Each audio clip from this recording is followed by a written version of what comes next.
Cette année fera exception à cause de la météo, mais les vendanges sont de plus en plus précoces en France. On a gagné 15 jours à peu près en 30 ans. La faute bien sûr au réchauffement climatique qui a également un impact sur le goût du vin. Illustration dans la région de Saumur-Champigny avec Marie-Claude Slick et Alain-Sam Fedorovski. Pour la région qui produit le Saumur-Champigny, le réchauffement climatique est une aubaine.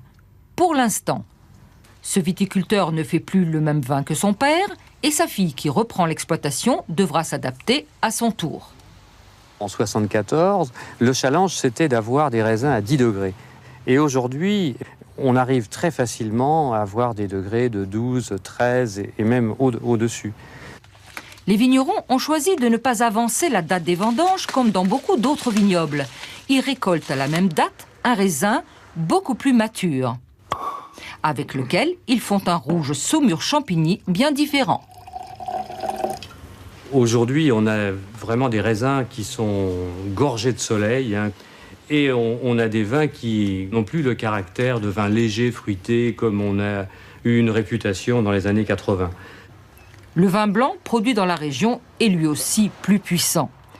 Les études de l'INRA confirment ces changements dans le Val-de-Loire. Sur les 30 dernières années, l'augmentation de l'ensoleillement est de 25%. Et la concentration de sucre a apporté 3 degrés d'alcool en plus. L'INRA étudie les différents cépages de la région.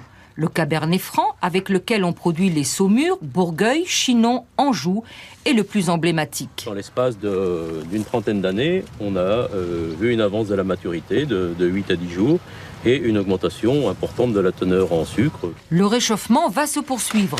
Ce qui est aujourd'hui une aubaine sera demain un problème avec un raisin qui arrive à maturité trop rapidement. Or, pour développer ses arômes, le raisin a besoin des premières nuits fraîches de l'automne.